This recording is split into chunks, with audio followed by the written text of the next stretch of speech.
ഇതുകൊണ്ടാണ് വി രാജേഷിനെ മേയറാക്കിയത്. നമുക്കറിയാം, തിരുവനന്തപുരം നഗരസഭയിൽ വമ്പിച്ച ഭൂരിപക്ഷത്തോടെ BJP ഇത്തവണ ഭരണം പിടിച്ചെടുത്തു. തുടക്കത്തിൽ ഉയർന്ന ഒരു ചോദ്യം, ആരായിരിക്കും മേയർ? പ്രത്യേകിച്ച് മുൻ DGP R ശ്രീലേഖയെ, അതും BJPയുടെ സംസ്ഥാന വൈസ് പ്രസിഡന്റ് പദവി വഹിക്കുന്നവരെ ശാസ്തമംഗലം വാർഡിൽ ഒരു കൗൺസിലറായി മത്സരിപ്പിക്കാൻ നിർത്തിയപ്പോൾ പലരും ചോദിച്ചു, ശ്രീലേഖയായിരിക്കുമോ മേയർ സ്ഥാനാർത്ഥി എന്ന്. പക്ഷേ ആ ഇലക്ഷൻ സമയത്തൊന്നും ശ്രീലേഖയെ മേയറാക്കാമെന്ന വാഗ്ദാനമൊന്നും അവർ എങ്ങും നൽകിയിരുന്നില്ല, മുഴക്കിയിട്ടില്ല.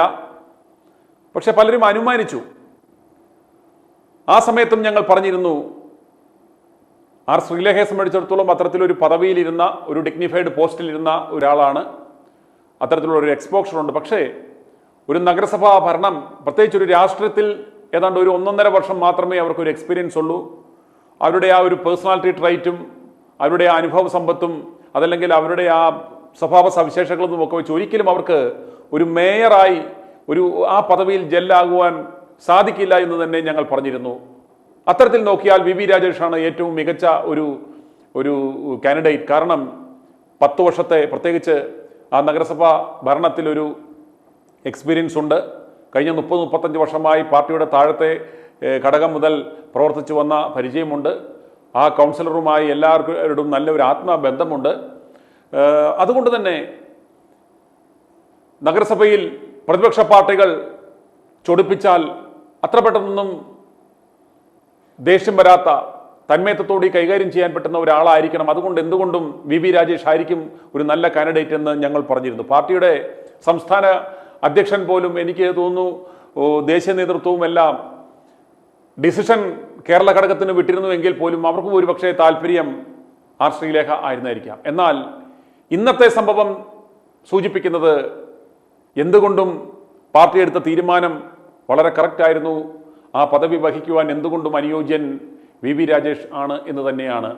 വി രാജേഷിനെ സംബന്ധിച്ചിടത്തോളം ഈ പറഞ്ഞ പോലെ രണ്ടുപേരെയും തമ്മിൽ കമ്പയർ ചെയ്യുമ്പോൾ അത്രയും എക്സ്പോഷറോ അത്രയും വലിയ വിദ്യാഭ്യാസമോ ഒന്നും കാണില്ലായിരിക്കാം. പക്ഷേ ഇത്തരം സാഹചര്യത്തിൽ ഒരു രാഷ്ട്രീയ നേതാവ് എങ്ങനെ പെരുമാറണം എന്നതിൻ്റെ ഏറ്റവും നല്ല ഒരു എക്സാമ്പിളാണ് ഇന്ന് നമുക്ക് രാജേഷിൽ നിന്നും കാണുവാൻ സാധിച്ചത്. എന്നാൽ ശ്രീലേഖയെ സംബന്ധിച്ചിടത്തോളം കഴിഞ്ഞ ഏതാനും ദിവസങ്ങളായി അന്തരീക്ഷത്തിൽ ഒരു നിപ്പുണ്ട്. R ശ്രീലേഖ അസ്വസ്ഥയാണ്, അസംതൃപ്തയാണ്. അവർക്ക് മേയർ പദവി ലഭിക്കുമെന്ന് പ്രതീക്ഷിച്ചിരുന്നു. അത് കിട്ടാത്തതിൽ അവർ അസ്വസ്ഥയാണ് എന്നൊക്കെ പറഞ്ഞിരുന്നുവെങ്കിലും അവർ പ്രതികരിച്ചിരുന്നില്ല. എന്നാൽ കഴിഞ്ഞ ദിവസം ഒരു യൂട്യൂബ് ചാനൽ കൊടുത്ത അഭിമുഖത്തിൽ അവർ ഇത് വെളിപ്പെടുത്തി. അതിനെ തുടർന്ന് ഇന്ന് മാധ്യമങ്ങൾ അവരുടെ ഓഫീസിൽ ചെന്ന് അവരെ കിള്ളി ചോദിച്ചപ്പോൾ അവർക്ക് സത്യം പറയേണ്ടി വന്നു. കാരണം അവർക്ക് ഈ പ്രത്യേകിച്ച് അത്തരം ഒരു രാഷ്ട്രീയക്കാരി അല്ലാത്തത് കൊണ്ട് ഈ മാപ്രകളോട് എങ്ങനെ സംസാരിക്കണമെന്നൊന്നും അവർക്ക് അറിയില്ല. ഈ റാപ്പിഡ് ക്വസ്റ്റ്യൻസ് വരുമ്പോൾ അവർക്ക് വലിയ കണ്ണിങ് ആയി അതല്ലെങ്കിൽ വളരെ കാൽക്കുലേറ്റഡ് ആയി ഒരു കൈയടക്കത്തോടെ ഒന്നും മറുപടി പറയുവാനുള്ള ഒരു പ്രാപ്തിയില്ല എന്നതിൻ്റെ ഒരു തെളിവാണ് ഇന്ന് നമ്മൾ കണ്ടത്. അവരുടെ ആ ഉള്ളിൽ വെച്ച കാര്യങ്ങളെല്ലാം അവർ അറിയാതെ പറഞ്ഞു. തിരഞ്ഞെടുപ്പിൻ്റെ സമയത്ത് എനിക്ക് മത്സരിക്കാൻ താല്പര്യമില്ലായിരുന്നു. പാർട്ടി ഏൽപ്പിച്ച ദൗത്യം ഒരു 10 പേരടങ്ങുന്നവരെ ജയിപ്പിക്കുക എന്നതാണ്. എന്നാൽ അവസാനം പറഞ്ഞു മത്സരിക്കണമെന്ന് പറഞ്ഞു. അപ്പോൾ എന്നോട് പറഞ്ഞിരുന്നു മേയറാക്കാം എന്ന് പറഞ്ഞിരുന്നു എന്നവർ കൃത്യമായിട്ട് പറയുന്നുണ്ട്. അവരുടെ അസംതൃപ്തി അവരുടെ വാക്കിൽ നിന്ന് തന്നെ നമുക്ക് മനസ്സിലാക്കാൻ സാധിക്കും. പക്ഷേ അപ്രകാരം ഇതെല്ലാം പറയുന്നുണ്ടെങ്കിൽ പോലും അവർ മാധ്യമങ്ങളുടെ മുകളിൽ അവരിങ്ങനെ കുത്തി ചോദിച്ചത് കൊണ്ടാണ് ഞാൻ പറഞ്ഞത് എന്നൊക്കെ അവർ പറയുന്നുണ്ടെങ്കിൽ പോലും അവരൊരു കാര്യം മനസ്സിലാക്കേണ്ടത്, മാധ്യമങ്ങൾ അങ്ങനെയൊക്കെ ചോദിക്കും, അവർ ഒരു വിവാദമുണ്ടാക്കാൻ ശ്രമിക്കും. നമുക്കറിയാം, ഓരോ മാപ്രകളും ഓരോരോ കച്ചവട താല്പര്യത്തോടുകൂടി ഓരോ കച്ചവട ഗ്രൂപ്പിൻ്റെ ഭാഗമാണ്. അവർ പരമാവധി കുത്തിത്തിരിപ്പുണ്ടാക്കാൻ ശ്രമിക്കും, ഇത്തരം ചോദ്യങ്ങൾ ചോദിക്കും. അത്തരം അതിന് പ്രിപ്പയർഡ് ആയിരിക്കണം ഒരു നേതാവ്. പക്ഷേ അവർ അതിനകത്ത് പൊട്ടിക്കേറിപ്പോയി. അവർ വായിൽ തോന്നിയത് എന്തൊക്കെയോ വിളിച്ചു പറഞ്ഞു. പിന്നീട് അവർ അതിനെ റെസിസ്റ്റ് ചെയ്യാനും അതിനെ മാനിപ്പുലേറ്റ് ചെയ്യാനും ഒക്കെ ശ്രമിക്കുന്നുണ്ടെങ്കിൽ പോലും കാര്യം എന്താണെന്ന് എല്ലാവർക്കും മനസ്സിലായി. നമുക്ക് ആദ്യം R ശ്രീലേഖ ഇന്ന് രാവിലെ മാധ്യമങ്ങൾക്ക് നൽകിയ ആ മറുപടി കണ്ട ശേഷം ഉടനെ മടങ്ങി വരാം. അങ്ങനെയല്ല പറഞ്ഞത്. ഞാൻ കോർപ്പറേഷൻ ഇലക്ഷന് മത്സരിക്കാൻ എനിക്ക് താല്പര്യം ഉണ്ടായിരുന്നില്ല. ഞാൻ ഇവിടുത്തെ സംസ്ഥാന വൈസ് പ്രസിഡന്റാണ് ഭാരതീയ ജനതാ പാർട്ടിയുടെ. അതുകൊണ്ട് ഞാനിവിടെ വാർഡിൽ മത്സരിക്കുന്ന സ്ഥാനാർത്ഥികൾക്ക് വേണ്ടി 10 പേർക്ക് വേണ്ടി പ്രവർത്തിക്കാമെന്നതായിരുന്നു ആദ്യത്തെ കാര്യം. പിന്നെ എന്നെ മത്സരിക്കാനായിട്ട് പെട്ടെന്ന് പറയുമ്പോൾ വിസമ്മതിച്ച വ്യക്തിയായിരുന്നു ഞാൻ.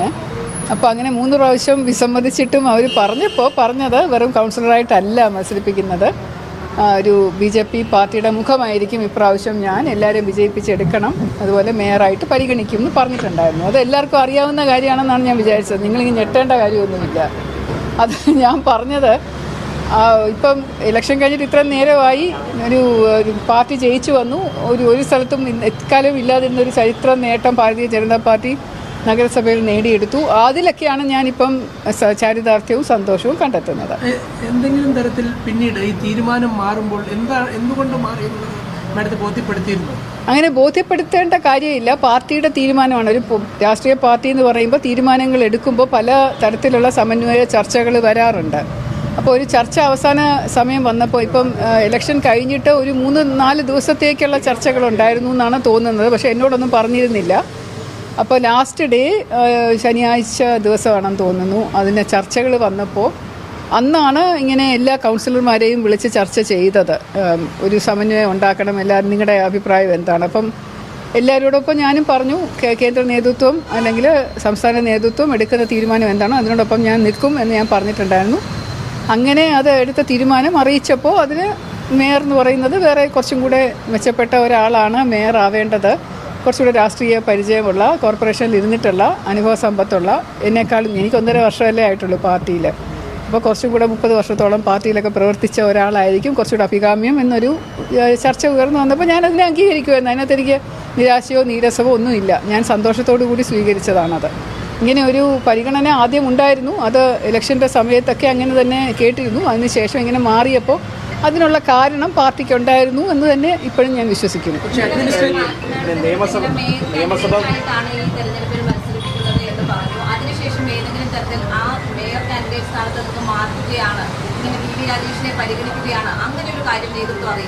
ഈ അവസാന നിമിഷം മാത്രമാണ് ഇങ്ങനെ ഞാൻ പറഞ്ഞല്ലോ, സമന്വയ ചർച്ചയ്ക്കും പിന്നെ പാർട്ടിയുടെ നേതൃത്വം എടുത്ത തീരുമാനത്തിൻ്റെയും പുറത്താണ് അങ്ങനെ വി രാജേഷ് ആയിരിക്കും മേയർ എന്ന് പറഞ്ഞതും അംഗീകരിച്ചതും. എല്ലാവരും ചേർന്ന് അംഗീകരിക്കുമെന്ന് ഞാനും അത് അംഗീകരിച്ചു.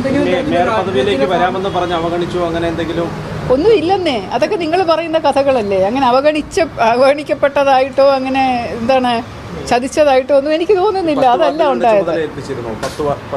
അങ്ങനെയാണ് 10 സ്ഥാനാർത്ഥികളോടൊപ്പം പ്രവർത്തിച്ച് അവരെ വിജയിപ്പിക്കുക എന്നുള്ളതായിരുന്നു എൻ്റെ ആദ്യത്തെ ചുമതല. അതാണ് പെട്ടെന്ന് മാറിയിട്ട് സ്ഥാനാർത്ഥികളെ നിർണ്ണയിക്കുന്ന ദിവസമാണ് എൻ്റെ പേര് വീണ്ടും 3ാമത്തെ പ്രാവശ്യം ഒന്നും കൂടെ പറയുമ്പോൾ ഈ കാര്യങ്ങളൊക്കെ പറഞ്ഞത്. ഈ പ്രതികരണമല്ല ഞാനിപ്പോൾ പറയുന്നത്. ഞാൻ ഹാപ്പിയാണ്, സംതൃപ്തിയാണ്. ഞാൻ കൗൺസിലറായിട്ട് ഒരു 5 വർഷത്തേക്ക് ജോലി ചെയ്യാൻ താല്പര്യപ്പെടുന്നു. മോനെ, ഒരു അനുരഞ്ജനം വേണ്ടി വരുന്നത് എപ്പോഴാണ്?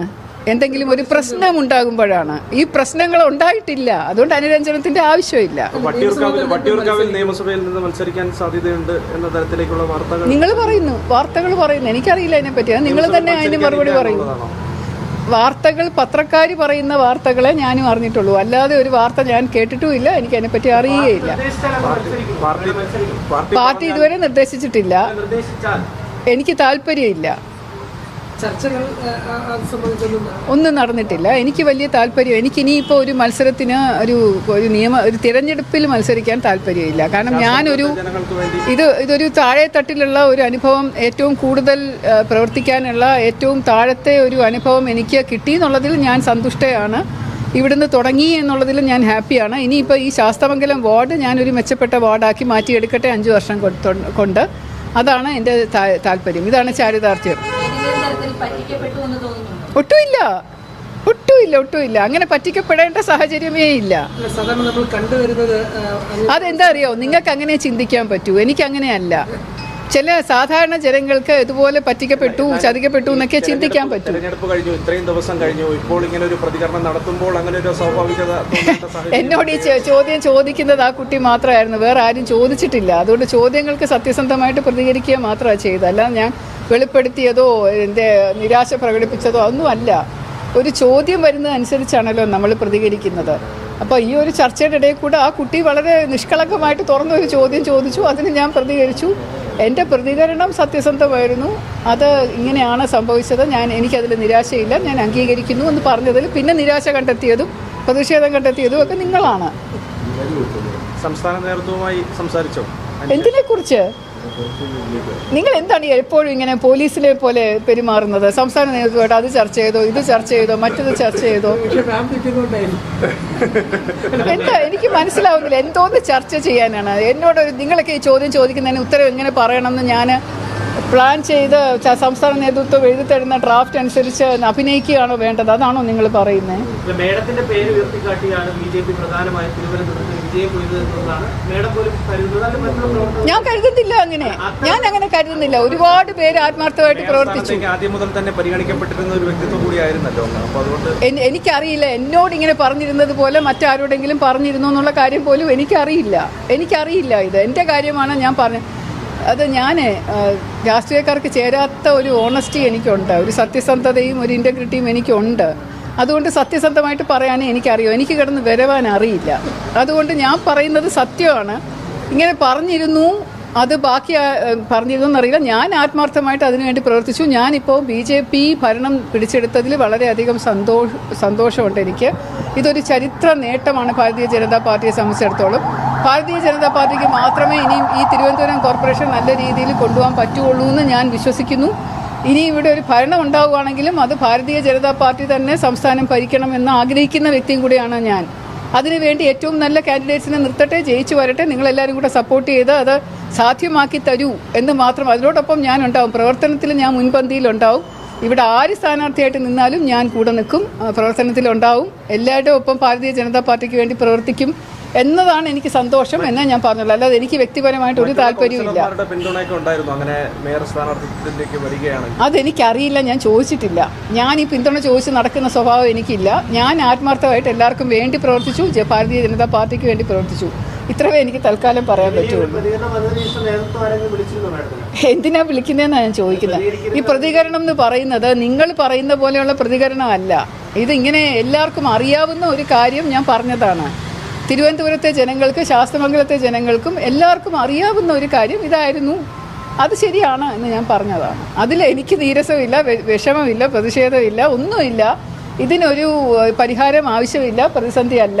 വളരെ സന്തോഷമായിട്ട് സ്വീകരിച്ച, ഇരു കൈയും നീട്ടി സ്വീകരിച്ച് ഞാൻ സപ്പോർട്ട് ചെയ്യുന്ന ഒരാളാണ് ഇപ്പോഴത്തെ മേയർ VV രാജേഷിനെ. ഞാൻ പൂർണ്ണമായിട്ട് പിന്തുണയ്ക്കുന്നു. ആശാനാഥ് എൻ്റെ കുഞ്ഞു മോളെ പോലെയാണ്, അനിയത്തിയെ പോലെയാണ്. എനിക്ക് ആ മോളോടും വലിയ സ്നേഹമാണ്. ഇവരെ രണ്ടുപേരെയും ഞാൻ പറഞ്ഞല്ലോ, അനിയൻ്റെ സ്ഥാനത്ത് നിന്ന് സപ്പോർട്ട് ചെയ്ത ആളാണ്. ഒരു കാലത്ത് അന്ന് തെരഞ്ഞെടുപ്പിന് മുമ്പ് VV രാജേഷ് മേയർ ആവണമെന്ന് ആഗ്രഹിച്ച ആളാണ് ഞാൻ. പ്രവർത്തിക്കുമ്പോൾ ഞാൻ VV രാജേഷിനെ കാണുമ്പോഴൊക്കെ മേയറായിട്ട് വരണം കേട്ടോ എന്ന് എത്ര പ്രാവശ്യം പറഞ്ഞിട്ടുണ്ടെന്ന് നിങ്ങൾ തന്നെ ചോദിച്ചു നോക്ക്. അങ്ങനെ ആയിരുന്നു ഞങ്ങൾ തമ്മിലുള്ള ബന്ധം. ഇപ്പോഴും അങ്ങനെ തന്നെയാണ്. അപ്പോൾ അതിനൊന്നും ഒരു മാറ്റവും ഇല്ല. ഇപ്പോഴും വളരെ സന്തോഷമായിട്ട് തന്നെ ഭാരതീയ ജനതാ പാർട്ടി ഭരിച്ച് തെളിയിച്ചു തരും എങ്ങനെയാണ് ഒരു നല്ല കോർപ്പറേഷൻ ഉണ്ടാക്കിയെടുക്കുക എന്നുള്ളത് തെളിയിക്കാൻ പോവുകയാണ്.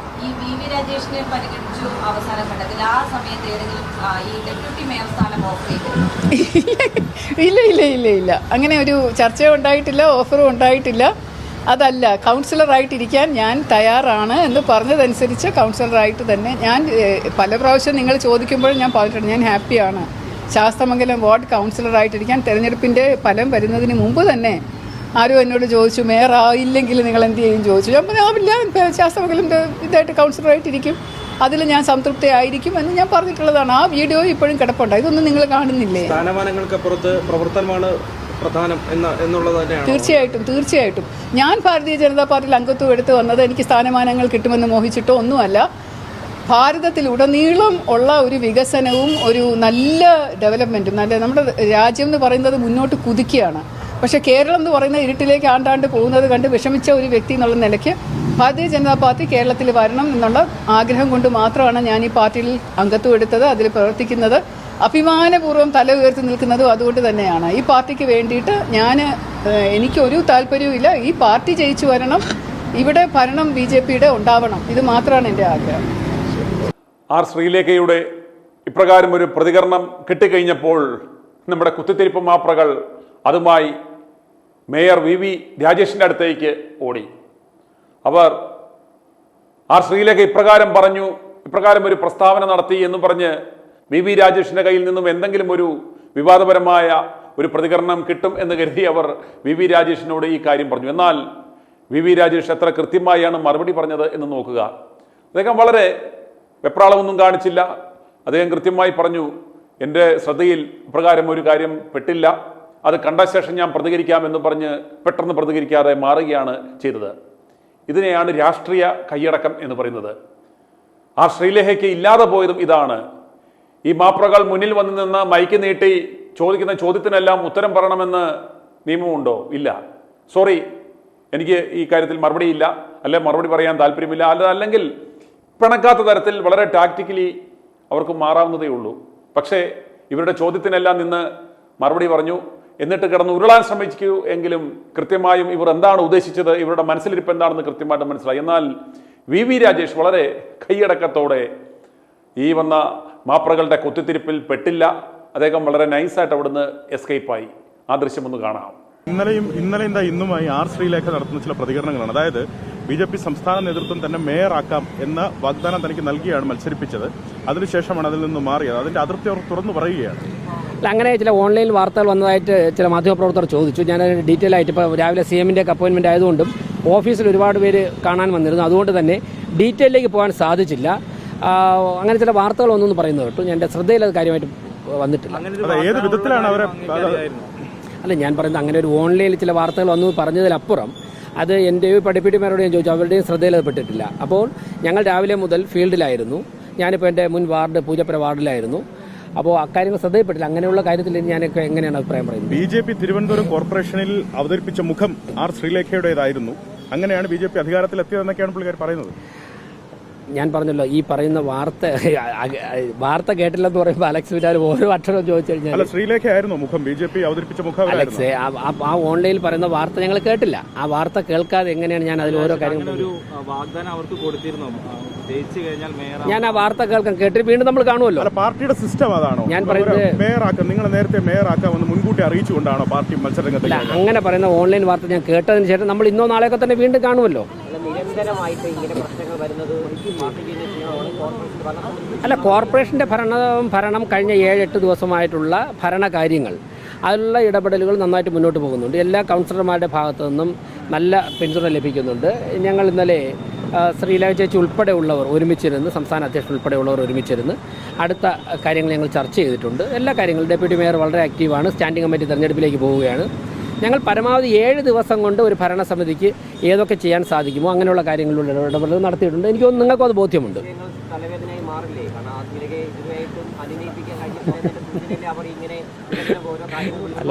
അല്ല, ഞാൻ പറഞ്ഞല്ലോ, ഭരണത്തിൻ്റെ കാര്യങ്ങൾ 8 ദിവസമായിട്ട് എന്തൊക്കെ ഞങ്ങൾക്ക് ജനങ്ങൾക്ക് വേണ്ടി ചെയ്യാൻ സാധിക്കുമോ, നിങ്ങൾ മാധ്യമപ്രവർത്തകർ വിളിക്കുന്ന സമയത്തൊക്കെ ഞങ്ങൾ അഡ്രസ്സ് ചെയ്യാറുണ്ടല്ലോ, സാധിക്കുമോ അക്കാര്യങ്ങളായിട്ട് മുന്നോട്ട് പോകുന്നുണ്ട്. ഇപ്പം സംസ്ഥാന സർക്കാരിൻ്റെ പിന്തുണ ലഭിച്ചിട്ടുണ്ട്. അത്തരം വിയോജിപ്പുകൾ ഉണ്ടെങ്കിൽ, അതിർത്തി ഉണ്ടെങ്കിൽ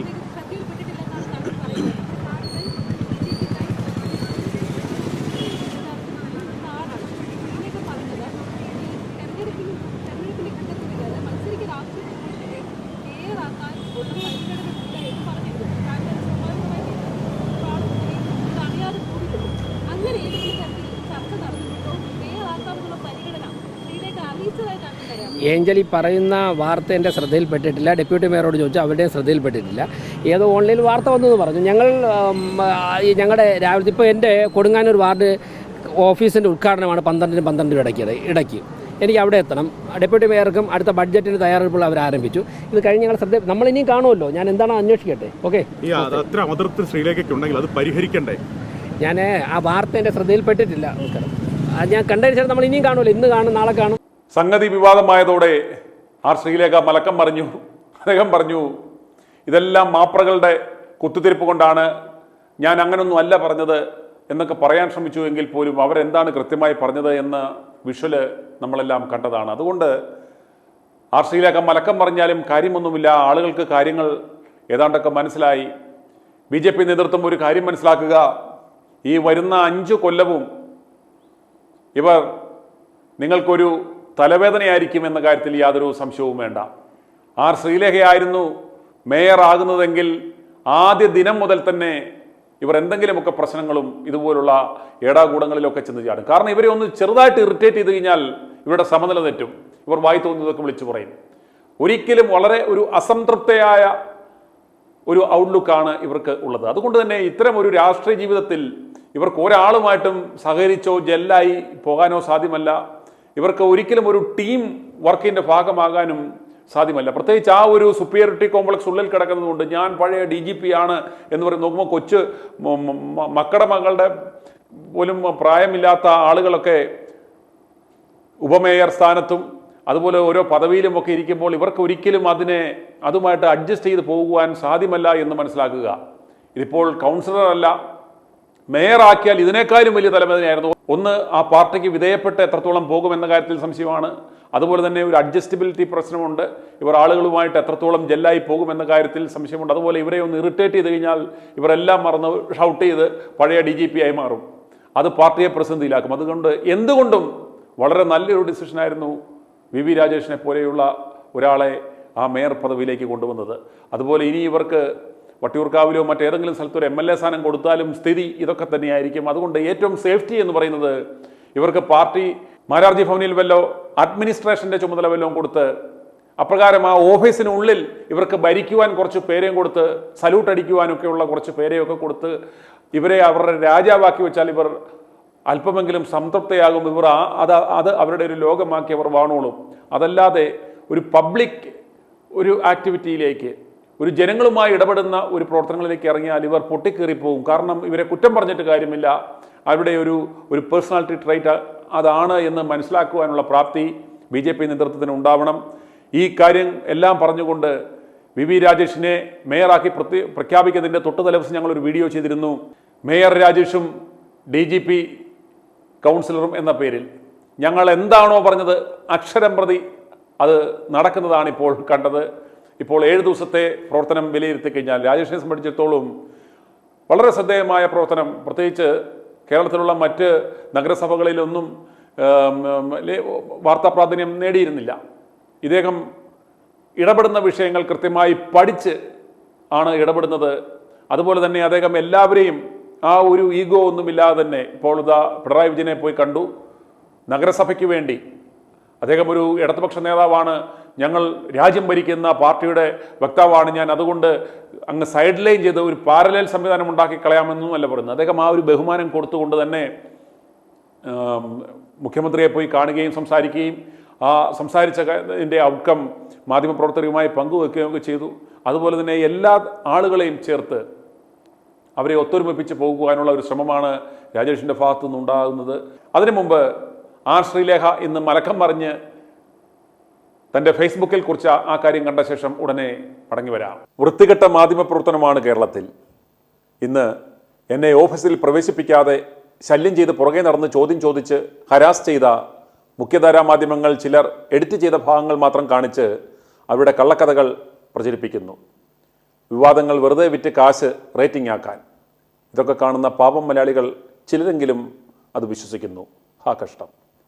ആവർത്തിച്ച് പറയുന്നു, മാപ്രകൾ എന്ത് കള്ളം പറഞ്ഞാലും എനിക്ക് ഒരു അതൃപ്തിയും ഇല്ലായിരുന്നു, ഇപ്പോഴുമില്ല. മഹത്തായ ഭാരതീയ ജനതാ പാർട്ടിയിൽ പ്രവർത്തിക്കുന്നതിൽ അഭിമാനം മാത്രം. I M A proud party worker, A happy ward councillor and a dedicated public servant. My response to third-rate media persons who spread false stories: go climb a tree, or for that matter many trees. യാതൊരു കാരണവശാലും ശ്രീലേഖ ആയിരുന്നുവെങ്കിൽ ഇതുപോലൊരു flexibility ഉണ്ടാകുമായിരുന്നില്ല.